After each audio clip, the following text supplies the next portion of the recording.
What's up, SVSers? We're back for another SVS Virtual Audiophile Happy Hour. I'm Nick, of course, here with the Larry. How you doing, Larry? I am good, and it's glad to see all of you and everybody already commenting. It's great to see all of you as well. Love the energy. Absolutely love the energy. And of course, we have our President Gary Yakubian here. And as we like to do on every one of these broadcasts, Gary, I'd like you to lead us in and share some thoughts before we get rolling. Hey guys, thanks Nick. Wow, so happy. You know, we were actually not going to do this until next Thursday, and I texted Nick over the weekend and said, let's do this week. I miss doing it. This is definitely the highlight of our work week, at least. We've been looking forward to it, but we know there's an old saying, may you never live in interesting times. These are really interesting times, but I feel so connected to our SVS community that I'm so happy to be able to share our love for great sound with you and experience your love for great sound. Also, belatedly, one day late, want to acknowledge all our wonderful veterans. We're just passing Veterans Day. Thank you for your service from the bottom of our hearts. And actually, we have a lot of SVS patrons that are veterans that we really are proud to service. Employees, so back too. to you, Nick. Ex-veterans working for us too. So a shout out to Ed Mullen, who's in the National Guard, and then Ryan in our customer service department. So really proud of the folks that we actually employ who are ex-veterans as well. Great point. So today, as is normal, anyone who's joining us for the first time, what we do here is we have 4 giveaways going on during the evening, and we do them randomly. So if you've left a comment, you're basically already entered. And Vince on our team is working behind the scenes to basically pick the winners at random. And if you're from YouTube, he's going to post his email. Sometimes we have trouble reaching people on YouTube. Just reach out to him. We'll find you. We'll get you your prize. And Larry, I think you have them memorized this time. Am I right? Do you know what we're giving away tonight? I think so. We are going to be giving away the 4, but it's changing up a bit. So we're going to start things off with a pair of our SoundPath audio accessories. You'll get to choose a pair of those. So a pair of SVS SoundPath audio accessories. So 2 different accessories? You get to choose. So real quickly, SoundPath subwoofer isolation system, SoundPath Ultra speaker cable, SoundPath RCA audio interconnect cable, and then the SoundPath wireless audio adapter. Those are the 4 different accessories that you can choose from. There's also the bulk speaker cable as well, SoundPath 1 speaker cable. So those are the options for the SoundPath, and that's just one giveaway, 2 of those. What are the others, Larry? We've got a pair of Prime Elevation speakers that someone is going to be having delivered to their home, a pair of Prime Wireless speakers that someone will also have delivered. So Elevation, Wireless, the accessory set, and then I think the big one at the end of the night is going to be a PB1000 series subwoofer. So we've got lot of good stuff coming your way. Very good. And we also have 2 special guests who are joining us this evening. One of them has been here before, Smith Freeman, our Senior Director of Product Management, and his partner in crime, Jack Mules, who's one of the newest members of the SVS team. He is also joining us from New Zealand, where it's 10 a.m. So I don't know what he's going to be drinking, but we're not luscious here. So hopefully it's something healthy. So yeah, we'll be joined by them. We're going to have very interesting conversations with them. But before we get into that, as we like to do here with tradition, Gary, you teased some interesting things that you've been watching and listening to this past couple weeks, and you didn't tell us what they were. So I'm interested to hear what you think is intriguing. Okay, so I discovered, and this never happens. Larry's always the one. I discovered a really good limited series on HBO. I'm not sure how you can watch it, by the way. I don't think it's on the actual network because it comes from HBO Europe. But it's called Patria, Patria. And it's 8 episodes. It's really, really good.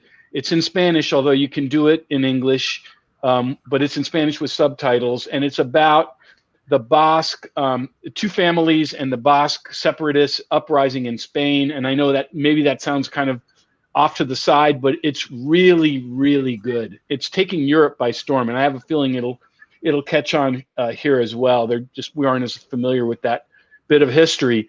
And then the other, a little bit off to the side thing that I found is one of my favorite bands released 2 songs System of a Down. So Google that, or go on. You can find it on YouTube or Spotify, or I found it on Qobuz. 2 new songs, first new songs in 15 years, and they're actually good. And then the other thing, just from my own, well, sometimes 15 years, you don't expect it to be that great. Fair point. And then I've also been playing around with Tom Waits. Tom Waits, I'm having a rediscovery of Tom Waits. And my last surprise is, my birthday was this week. My oldest son gave me a bottle of this. Now, this is, the only reason I'm even bringing it up, this is Caduceus Vineyards. That is the vineyard owned by Maynard James Keenan, the lead singer of Tool. He also owns a vineyard, and my son went out and found a bottle of this stuff to give me for my birthday, which I thought was cool. Well, that's cool. If I had known, I would be drinking Sammy Hagar's tequila right now, but I didn't know you were going to bust that out. So next time I'll have to bust that out. Larry, I know you've been digging into some new content as well. What can you share with us that may be worth recommending or not? Well, I haven't watched a ton of new stuff. I've been kind of revisiting some old stuff, and I can't remember if we talked about it last, but I forgot to see the season 2 of The Boys, and enjoyed that one quite a bit. Watched Borat 2, which you can't go wrong with the little wah wah wee wah, and just been kind of hanging out with the family and having the kids show me some of their games. They've been playing Among Us and some other games, and kind of watching what they're playing there too. So, and my wife and I are celebrating our 18-year wedding anniversary on Monday, so we're gonna have a really boring congratulations weekend of probably hamburgers or something. You have a beautiful family, Larry. Setting the bar low, so you can only go up from there, huh, Larry? Yes, that's the way to do it. Well, I guess you could say I've been diving into some like cinematic candy. I checked out Terminator Dark Fate for the first time, which not quite as good as the original and the second one, but I will say it was entertaining and nice to see Arnold back in a role, a more tender, loving Terminator, I guess you could say. I also checked out Harley Quinn Birds of Prey, which the choreography in that is really amazing. I can't go much further than that. And actually, I wanted to ask you, Larry, those DC films, like, is there something up with the audio? Don't you usually say like they're mixed in a sort of odd way? Because I just noticed, I don't know, it didn't seem to have as much punch as I expected with some of the scenes that were in it. I think them and the Marvel movies just seem to be mixed a little lower than some of the other ones, or really about the musical score, kind of like a Christopher Nolan movie where it's really the music comes out and then the dialogue or action seems to be just kind of added in as opposed to flip-flopped. Yeah, and when you have to go to the choreography as your favorite part of the movie, that generally is not the best sign. Yeah. I also finished Utopia, which I thought was a great series, a little bit of a weird sort of comic booky action one. And one thing that I'm very much looking forward to, and I'm curious, Garrett, if you're looking forward to this too, is this Frank Zappa documentary that's coming out at the end of the month. It's like an independently produced one, but it's getting a lot of great rave reviews, and I've always loved Frank Zappa. He's just so weird. And I love Frank Zappa. There's a couple of his earlier ones I still listen to. Hey, yeah. Bill Howard, one of our commenters, he's a Facebook watcher. He pointed out something I forgot to mention, which is that another one of my favorite bands dropped an album just out of the blue they're a band called Pussifer, P-U-S. I don't even know how to spell it. C-I-F-E-R. They're the second side band of Maynard Keenan. So. And it's a little weird, but it's very good, and it's such fun to hear new music. So I definitely recommend that one. Thanks, Bill, for the reminder. Good one. So there's some recommendations for you to. So if you're not getting into the Lifetime holiday movies yet, which are just starting earlier and earlier every year, you can treat yourself to some of those suggestions there. So we had a couple topics we wanted to dive into. I think these will be relatively quick, but some interesting things that came up from the last broadcast we did. And this one's specifically about speaker placement. And Gary, I'm going to kick this one to you, but the question was, my couch is against the back wall. Where is the best place for my surrounds? That's actually kind of an easy one. I told Nick, okay, only allocate about 12 seconds for this, but of course I can stretch it out. But listen, your surround speakers, they can be behind you for sure, but it's totally fine if they are just simply off to the side of you. So if your couch is against a back wall, I would hang your surrounds, such as prime elevations. Not to say this is about SVS, but I would hang your surrounds right on that back wall, on either side of your primary listening position. Probably want to have them separated by somewhere between 6 and 10 feet, like we say about the front speakers, and they're going to do a great job creating rear effects. So if you have the prime elevations mounted on the side walls, I'm assuming you'd have the baffle angled towards the listening area. And Larry, that one's for you. Is that correct? I think it's kind of where things can fit in that case, because the elevation, being a direct radiating speaker into the room, I've seen people that have them on the side walls as their rear speakers, right where the walls meet, kind of firing down above their couch, or on the back wall shooting back into the room. So it's kind of where it can fit. And after you run your room correction, you will be totally amazed either way. So there you go. If your couch is against the back wall, now you know where to put your surrounds and get the most immersive sound possible.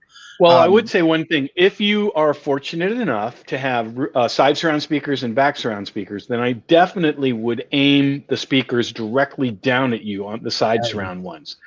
If you don't have back surround speakers, if your side surround speakers are the only surround speakers you have, then you might think about the option with prime elevation where you can aim them towards the rear of the room. And then that will give your surround effects a little bit of side presence, but also some rear presence, which might be more convincing for you. Great insights. That's good information. So different direction now, and none of us are electricians, but I think something that people have experienced, and we've seen a couple comments about, are ground loops. And I'm not going to try to explain this, but I'm going to let either one of you volunteer to explain what a ground loop is, how it can affect your audio system, and what you can do about it. And Gary, maybe I should start with you, but Larry, I know you've dealt with these before too. So let's just dive into this topic for a minute or two and sort of educate some folks about what this actually means and what it can do to your system. Well, a ground loop is essentially, rather than get into the technical details of a ground loop, what I would say is sometimes every electrical component needs to be grounded. And if you notice, one of the things SVS does that not everyone does is we get every product that plugs into a wall certified by a safety organization to basically certify that they're properly grounded so that weird things don't happen, and they wouldn't catch fire. But sometimes the grounding between different components interferes with each other and it creates hum. A lot of times it could be the grounding, and it may not even be grounding, it may be some other kind of electrical loop. A lot of times amplifiers interact with light dimmers weirdly, and so if the light dimmer is like halfway, you start hearing some of the buzz through your system because of the connection between the two circuits. So one of the things we do at SVS is, especially on our higher end subwoofers, we put devices in the subwoofer to minimize the possibility of that happening in your system. The other thing I would say is, when you do hear a hum, there is no reason to just accept it. There's always a way to get rid of the hum. Yes, Mark Renninger, one of the commenters, says bad cables can cause it. Absolutely. Bad cables can cause it. Also, it could also be indicative of some problem inside your walls, which you want to get to the bottom of.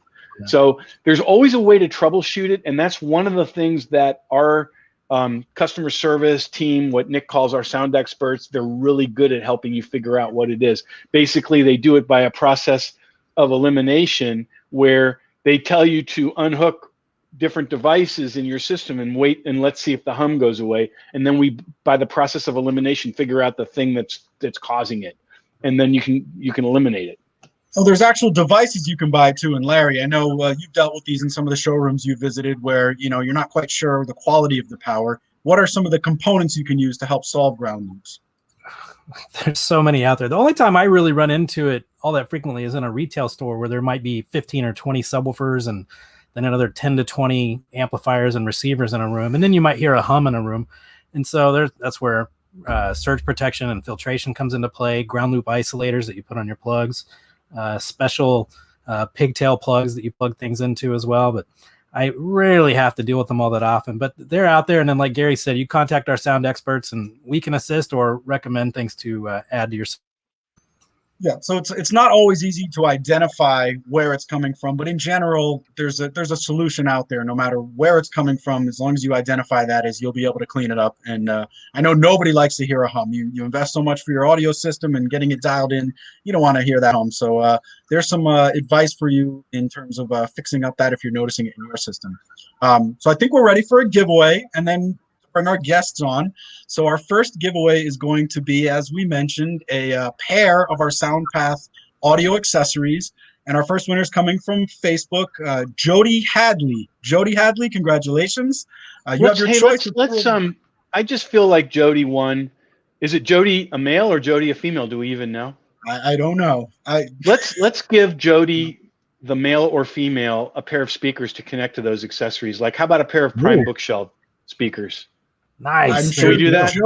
I'm sure Jody won't have an issue with that. So Vince, I know you're tuning in here. When we get Jody's information, let's make sure that he or she gets the 2 accessories as well as a pair of Prime Bookshelf speakers. Gary, coming through with the generosity again. That's really, really big of you. I feel like if you win, you should feel like, I mean, our accessories are awesome, but I wanted to give Jody something to hook it up to. Hey, no one's going to complain about that. Yes. All right. So we are very happy to welcome our 2 driving forces in terms of SVS product design here. I'll introduce first Mr. Smith Freeman, who's joined us in the past as our Senior Director of Product Management. Smith, how the heck are you? Greetings, gentlemen. Good to be here. Good to see you. And you dressed up for everybody. I know. Thank you. Almost got those buttons together. For the first time, SVS Virtual Audiophile Happy Hour first timer, Mr. Jack Mules, joining us from New Zealand at 10 a.m. or 10:16 a.m. How's it going, Jack? It's great. Yeah, beautiful day here in Auckland, New Zealand. Very nice to see all of you guys. And what are you drinking at 10 a.m. on this fine morning, evening, wherever you are? Well, you know, it's a bit early here, and you know, on your average work day, I probably wouldn't have a drink until at least 1 p.m.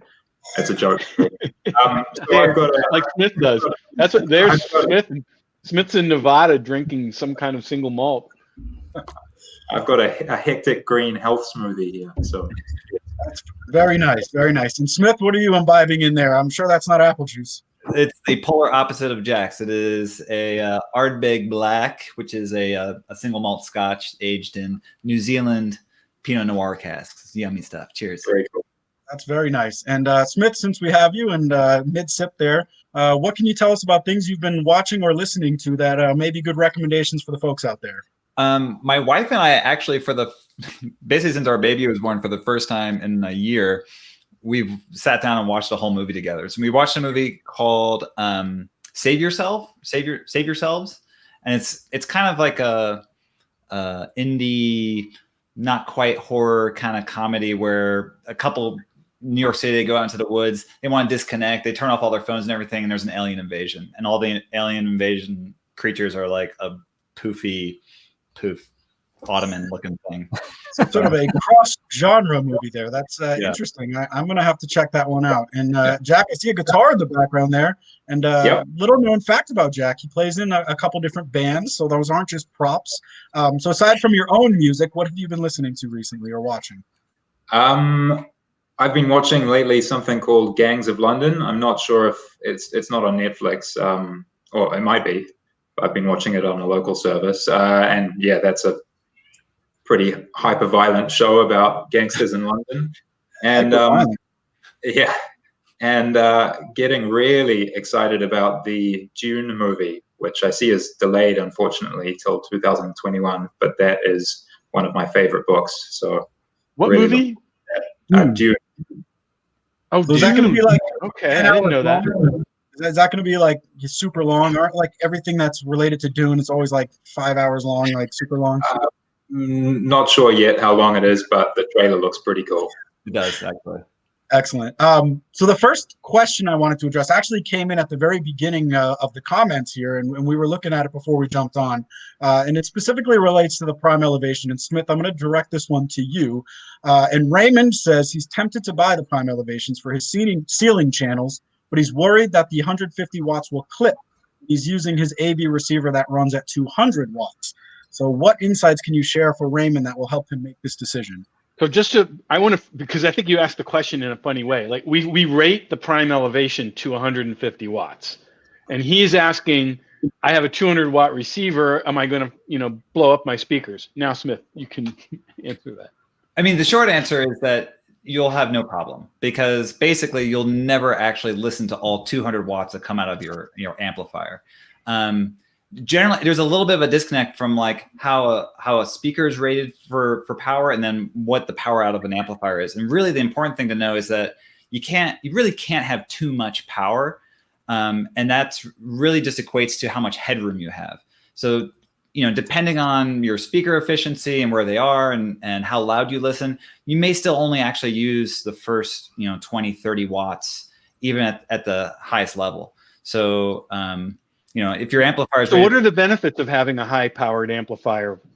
It's totally the headroom. So your amplifier is running if you have a really high power amplifier, you're taxing it less. So it's running at a much lower level, much cleaner output, lower distortion, and generally gives you a higher fidelity.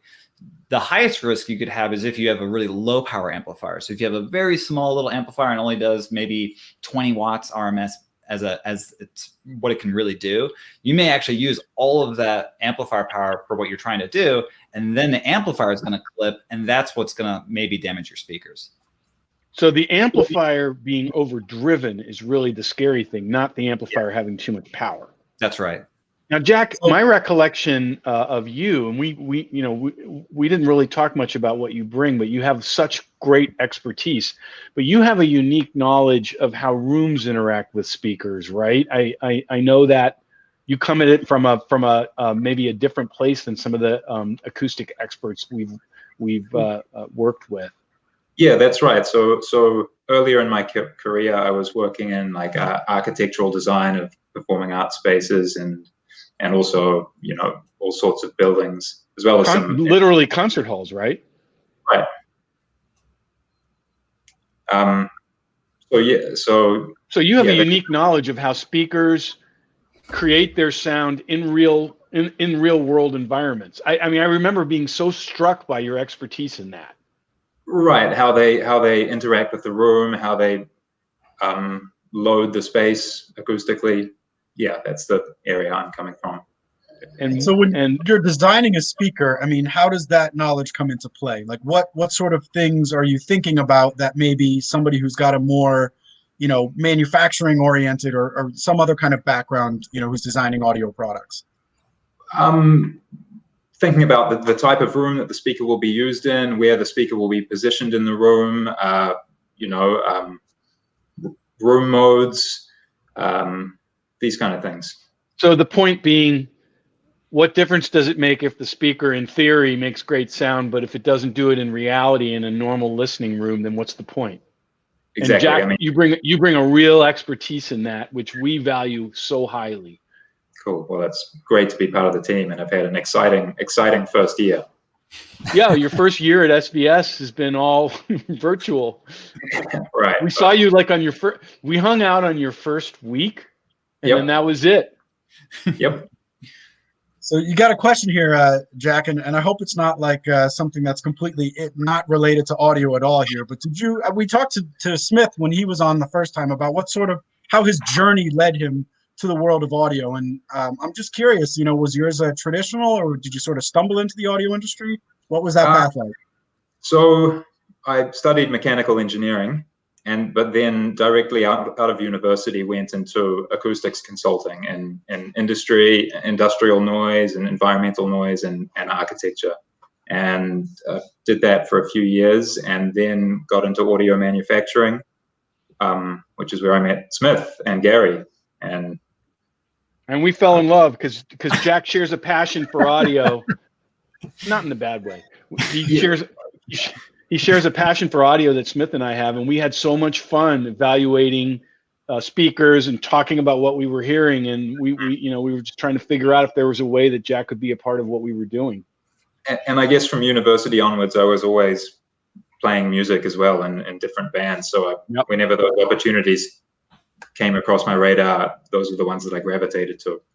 So there's a really good question I saw in the comments. Sorry, I don't mean to take it over, Nick, but like really good question I saw, which we were talking about how the speaker interacts with the room and how do you create speakers that work in the room. And the person, I think, with a little skepticism said, "Well, but what is a normal room?" And that's a great question. We use different listening rooms and calibrated listening rooms so we can do the best we can to predict a normal listening room. You guys want to talk to that a little bit? Yeah, I mean, I would first venture a point that, you know, a typical consumer listening space is going to be, you know, right, there's going to be a wide range of like the consumer spaces, whether it's going to be for an office or if it's going to be for a dedicated home theater in a larger home. But none of that is going to be in the same category as, say, like a concert hall or an outdoor arena or, you know, live or distributed sound for like a shopping mall or something like that. And so that's, you know, there's a big divide between those kinds of environments. And so the work that we do is totally focused on consumer audio, and we can basically use our different spaces, acoustically and treated rooms, to evaluate our speakers and our subwoofers in a more real world environment. Maybe talk a little bit to the iterative process of how you do it, where you start with your theoretical speaker design, then go to the anechoic chamber, and then calibrated listening room, back and forth, and how we do that. You guys want to talk to that? We've certainly done it late nights and early mornings to create the speakers we have. Yeah, I mean, it's, you know, everything starts in kind of the digital theoretical domain where we're using various bits of computer software to model the speaker mechanically, acoustically, electrically, whether it's a subwoofer or if it's a passive full range speaker. And then we go to prototyping, and there's usually multiple rounds of prototyping. And how many prototypes until Prime Pinnacle became that we could start adjusting? Pinnacle went through like 4 or 5 full major revisions, not like little. We thought that was going to be our easiest project. It was like not. Yeah. So, I mean, a major revision is like, no, we're going to totally rearrange the whole thing. And like the whole acoustic concept of thing changes, and this engineering sample basically goes away. But yeah, once you basically have everything pretty much up to like a 95% baked design in the objective measurements, whether it's a ground plane or a half space or anechoic chamber, that's when you start bringing it into the listening rooms and you start doing critical listening. And that last 5% of the performance takes, you know, 50 or more percent of the time to actually get the product to be finished. But yeah, you listen. I'm curious, Jack, what is that? What makes up that 5 to 10%? That last, like, what are you actually changing at that late stage to make it sound as good as possible, where you can get to that aha moment? Well, once you've got your drivers and your cabinet design to this kind of 95% stage, which will be, you know, a lot of objective measurements and chambers and this kind of thing. Yeah, often in a passive speaker, that'll come down to crossover adjustments and fine frequency balances in general. Yeah, it's I mean, we're literally, I can't speak to what they do in the anechoic chamber because that's super technical and there's nothing to listen to. It's all being measured. But in the listening rooms, they're literally soldering parts onto or using those tweezer thingies that connect stuff to make this crossover from you know where that we can make adjustments to in real time as we talk about what we're hearing. It's a very interesting process. Yeah, it's really, you know, you're doing this critical listening and you're listening for these certain acoustic landmarks and trying to get those right. And then there's all these little adjustments. I'm not going to call it artistry because I feel like that inflates what I do, or what we do. Call it artistry. It's a combination of art and craft and science, right? Yeah. And it's a lot of really small adjustments to specific crossover components trying to get to a direct effect. But then every time you make those changes, like you have to bring the whole thing back into the anechoic chamber and remeasure it again. And so that's the iterative process where you're making a change, go listen to it, measure it, make a change, listen to it, go measure it, back and forth in that kind of way. And that can take a long time. And by the way, just to say, we're listening not to two speakers. We're listening to one speaker. This is a really important point. And you get used to it with speaker design. I don't think anyone uses two speakers because your ears start to make excuses for the speakers when there's two of them. So if you really want to make the speaker be the best it can be, you have to sit in front of one speaker and you have to sort of imagine how it's going to sound as a stereo speaker pair. Yeah, I think we would probably start listening to a stereo pair when it's at that like 99.5%. Like it's so close, and it's just making sure, or it is done. Very often I find that basically we're there, and we get a second one in there, and we get the stereo pair going, and usually at that point there's actually very little that we're changing. Are we getting too technical, guys? A couple of comments says we're getting too technical. Are we going in too far in the weeds? I don't think so yet. If Smith and Jack want to take over and talk about the technical design of everything, so it's cool for me because I've been able to see some of the designs of the product, and I never got a chance to really see that previously in my career path. And so, seeing what Jack has designed and kind of shared, and what Smith and Mitch and everybody kind of has these insights, it's really cool to see what these guys do. So I think all of you would get a kick out of it. You're unlike most people in your role, we've actually gotten a lot of feedback from you and helped us to design products, which we normally wouldn't happen in an organization. But with SVS, everybody who can contribute does. And so Larry does, obviously Ed Mullen does, and others. Yeah. So we're getting a lot of people are saying very informative. It's a bit technical, but I love it. And just straight out, no, not too technical. So I think we're okay now. We haven't crossed that bridge yet. We owe the good people a giveaway. Right. I am going to stick with this conversation about the room because I saw about a dozen comments about room treatment. So Jack, I'm going to you for your recommendation about whether people should do room treatments and whether the benefits are, because I saw a bunch of questions, but let's do a giveaway first. Yes. And right now we're going to be giving away the most popular SVS speaker currently, which is our Prime Elevation. We already talked a bit about Atmos earlier, and our winner of a pair of SVS Prime Elevation speakers is from YouTube, Mr. John Bellini. John Bellini, congratulations. You got some height effects coming your way. And again, if you're on YouTube, Vince is going to post his email in here. You can reach out to him, John, and if we can't track you down, because it's sometimes hard to find your contact information. But congratulations, you have some Prime Elevations coming. Congrats. Nice, dude. So Jack, like I said, there was a bunch of comments about, room treatments. Are they worth it? Which ones should you go with? What are the benefits? Can you give us a quick synopsis of what your recommendations are, given your background?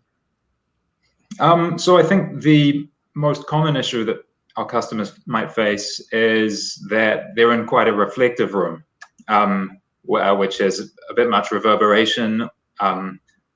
And in that case, having a carpet, having normal things that you'd have in a living space, bookshelves, is often a good way to deal with this. And yeah, I think that. So what about things like bass traps or like the wall treatments with the little cones on them? Like how much can those actually improve? I know I'm murdering what they're actually called, but how much of a benefit can you see from fixing those issues or having those things in place?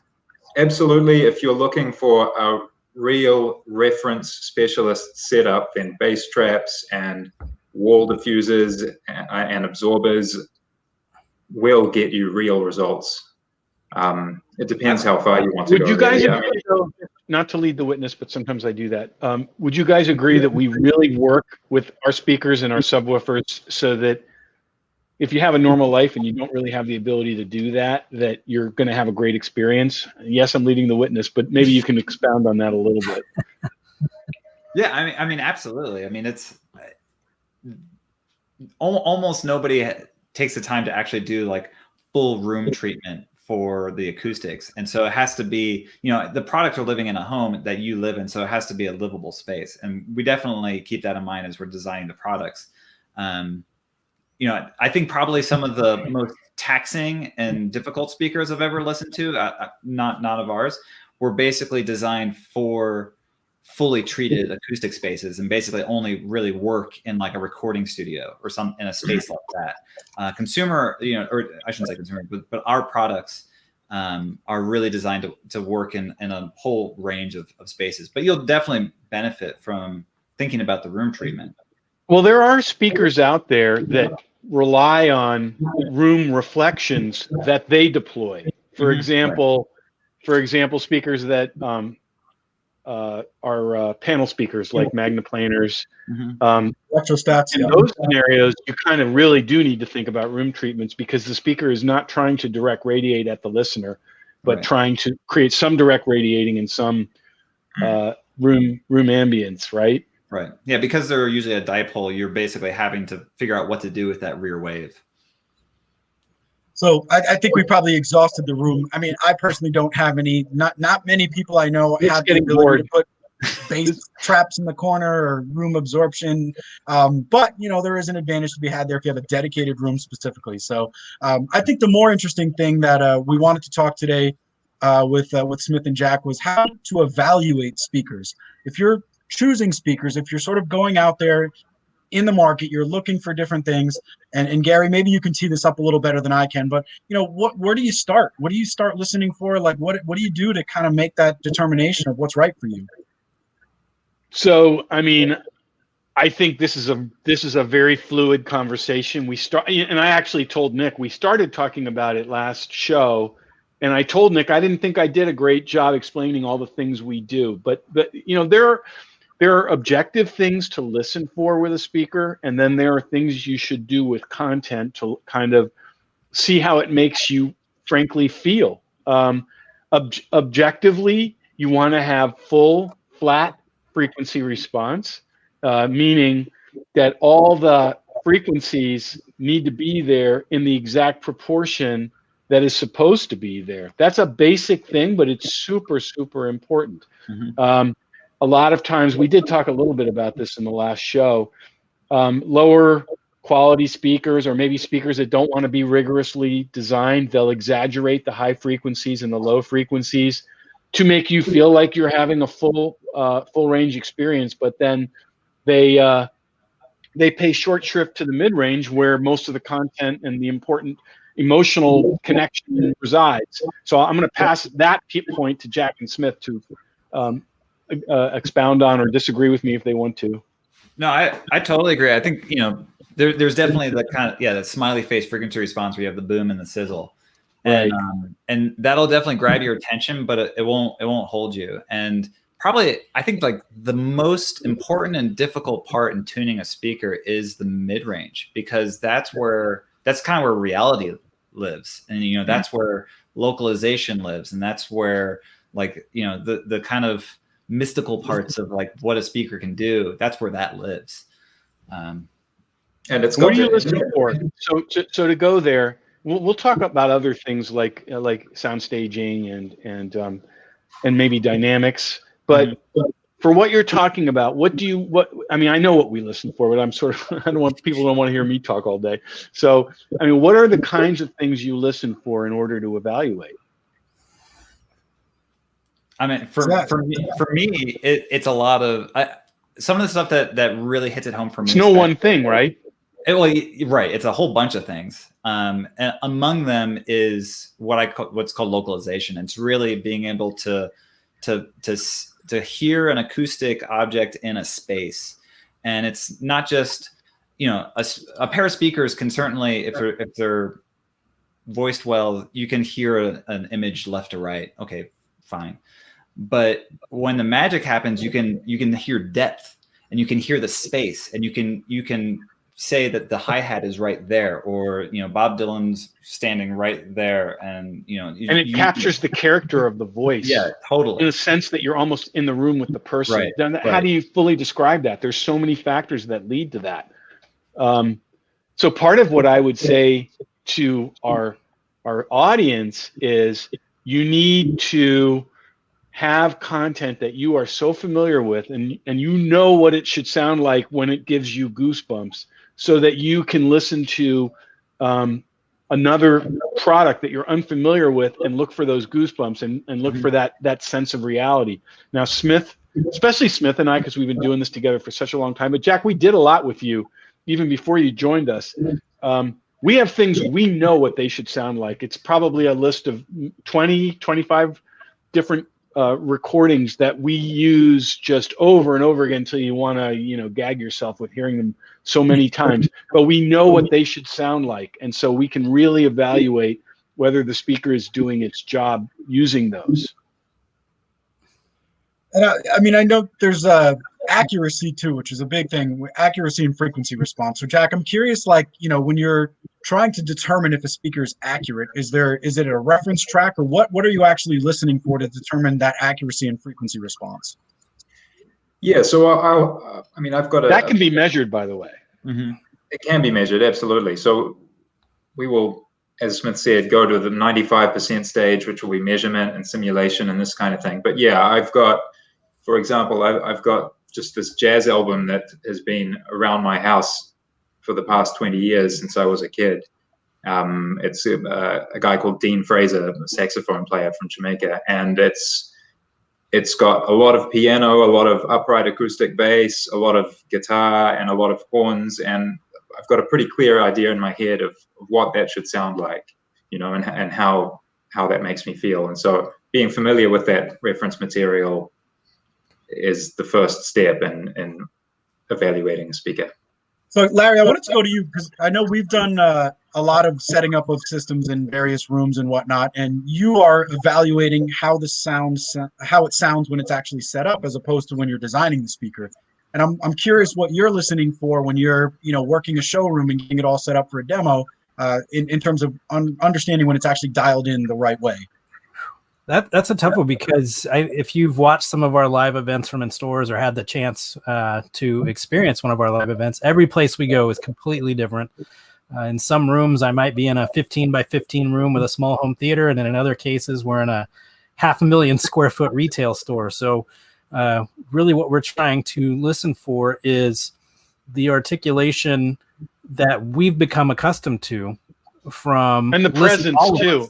Yeah. Larry's a master at creating that sense of being there in a massive showroom. I'm always amazed, and you're always proud to show me what you did. It's really impressive, because there's an art to it, but it also shows that we sometimes overrate the size of the room. If a lot of it is about how you set it up, taking the time to set it up, work with our customer service team, the sound experts, because any room can be made to sound amazing with the right moves.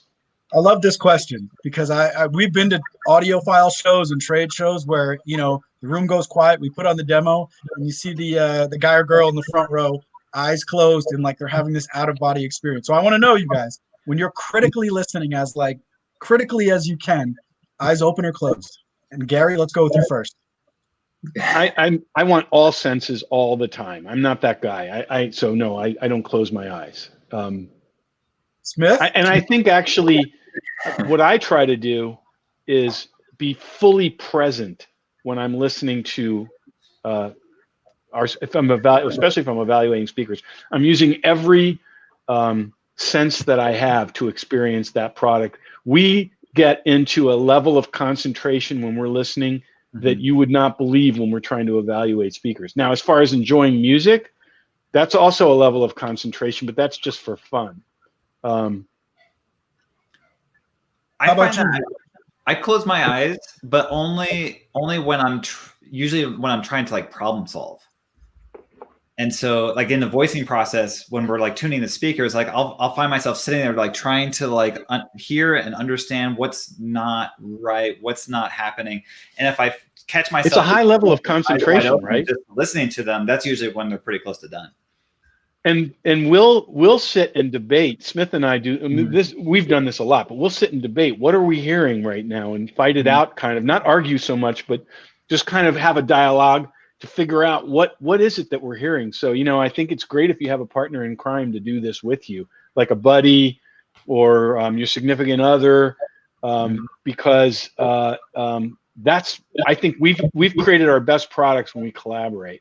Yeah. Jack, you were actually a great part of that, which is one reason why we knew it would be a good fit before you joined us. I do actually really like that part of the process when, Gary will tell us something about some aspect and how it makes him feel. And Smith and I will kind of try and turn that, what does that really mean for a certain component in the crossover or something like that. It's so what Jack is saying is that I'm not an engineer, and so I don't know how to describe something in engineering terms. And so I will tell those guys what I'm hearing and what I like and what I don't like. And then now they have to process that and sort of turn it into something that they can act on technically. Right. So it's an interesting thing. Plus, they also have to decide if they agree with me, because it's not about what I hear. It's about, we have to agree that we're all hearing this. It's an interesting process. So back to the question, Jack, eyes open or closed? Only if there's some specific detail that I'm listening for. It's a calculator. And Larry, I know. Sorry, go ahead. Cool. Gotcha. And Larry, you have a branded SVS sleeping mask that you wear. Is that right? Oh yes, very much so. You know what's funny is when you asked that question, I was kind of thinking about it, and the only time I ever close my eyes is when I'm doing the final tuning of the massive home theater that we're doing in a retail store for our event, because I am specifically listening for what's happening behind us. And, my ADD kicks in and I'll start watching around the store, or looking around, or watching whatever movie we're doing. So I will sit there and I will just kind of listen to what's happening from the back of the room.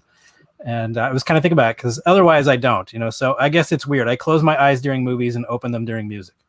I don't think there's a wrong answer though. So I think it's whatever. Like there's good sense in for, like, if some people sit there and they like close their eyes, I mean, they're trying to mute their other senses so they can just totally pour themselves into the sound. And like, it's nothing wrong. I get it. And if you're going to a trade show or an audio hi-fi show where you're listening to 50 different pairs of speakers, to numb out those other senses just for a couple seconds, couple minutes while you're critically listening, it can't hurt. And especially if there's no video demo, which we generally do home theater, Blu-rays, whatever. Right. But if you're just staring at a turntable or something, like it just makes sense. So I think we spent more time on that topic than I thought we would, but it's good. This is the kind of thing you get when you join us. And I'm watching the comments. They don't seem bored. I mean, I don't know how much the comments represent. I mean, because I think we are capturing a lot of what we try to listen for. Can you describe?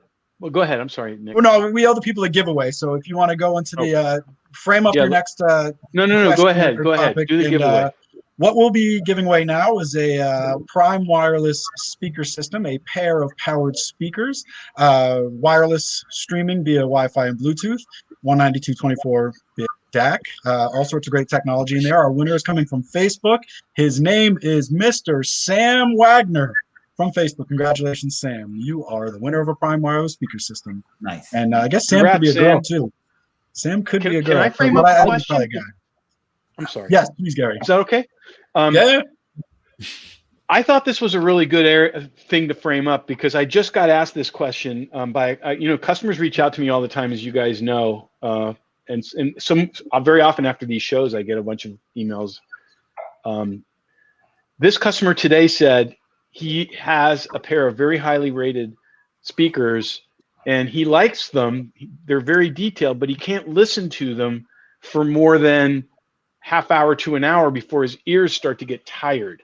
Mm-hmm. And it reminded me of the one of the big issues that we work on together when we're listening to speakers, which is we want to capture all the detail that's in the recording, but we don't want to make the speaker so in your face that you get tired and you don't enjoy listening to music with it or enjoy your content. Can you guys speak to that a little bit? Smith, you go first. Yeah, I have experienced this myself. It was when I was in grad school. I was basically doing ear training, critical listening in a excellent studio system. And after a couple of hours, when I drove home, I wanted to listen to nothing. I had a headache. I literally felt tired. I felt exhausted, and it's kind of an overload. It's you're actually feeding too much of a certain kind of content into your brain system. So this gets really back into the voicing of a speaker and taking really great care, especially in how you treat the tweeter, how you treat the mid range, so that you retain all of the information of a flat frequency response on axis and off axis, but not to overemphasize sounds basically that could kind of build up over time and make you feel tired. I mean, that's kind of literally what happens. So one of the terms that people associate with listening fatigue is brightness. So Jack, maybe you can just talk about what that means, and if the speaker's really bright, how that can, turn into fool you into thinking that's detail. Yeah. Right. Yeah. So I mean, if you're experiencing fatigue from listening to a speaker, that would suggest to me probably an imbalance or an incorrect balance in the high frequencies versus low frequencies. And so, yeah, the speaker being bright is too much high frequency content. And so I think you'd need to change the balance of the system a little bit. I think Daniel has a pair of really good speakers if he's never experienced either that or he doesn't listen for long periods of time. So Larry, I mean, maybe you can give it in layman's terms. Like how does ear listening fatigue manifest itself? Like what are you actually feeling or hearing when you have that fatigue? Well, it can be simply being in front of something that your ears don't agree with, harmonically, whether that's a bright speaker, depending on the tweeter. There are certain types of speakers that I can't listen to for very long because the frequencies are sensitive to my ears and makes it difficult to be around. So I've always kind of been open to more of a dome style tweeter my entire life. There's certain tweeters that I can't be in front of. But you can sit there and listen and realize that maybe you're not enjoying the music as much, or maybe it's too loud. Or whenever you step out of the room, maybe you've noticed that you've got your ears ringing, and it's not necessarily from volume. It can just be from, man, that was not as good a sound as I thought. But if you go from one speaker to another and realize that there is a completely different sound profile, you may have noticed that you've been fatigued from the previous speakers and may open up yourself to something new.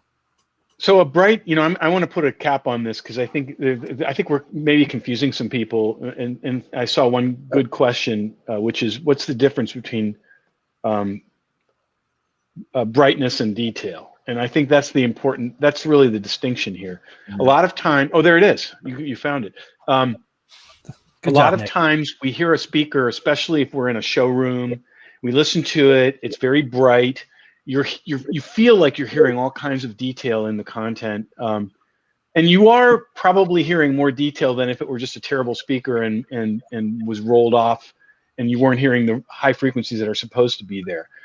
But a great speaker will give you that detail without sounding bright. It will just deliver what's supposed to be there, and if it's doing that, then your ears won't get tired. I would say ear fatigue isn't that you're sick of the content. It's that you get sick of sound, period. Like what Smith said, you're just like, I'm done. I'm going to read a book, or I'll watch TV with the sound turned down. I'm not going to listen to content because your ears just get blown away, essentially. I would basically say that, detail is always there when you have a flat frequency response across the entire the range. And brightness is overemphasis of usually like the upper frequencies, and the fatigue comes from basically experiencing too much of those high frequencies overemphasized over time. And if you've never experienced it, I'm super happy for you. It's basically if you just listen to a speaker that's too bright for a couple of hours, you literally you're just tired, you're just exhausted. Yeah. So I put this comment up here because I think it really speaks to the design aspect of things and sort of that, what I like to call the aha moment, where you've sort of hit the point where it's like, this speaker is as good as it can be, and it's amazing, and it just sort of dawns on you.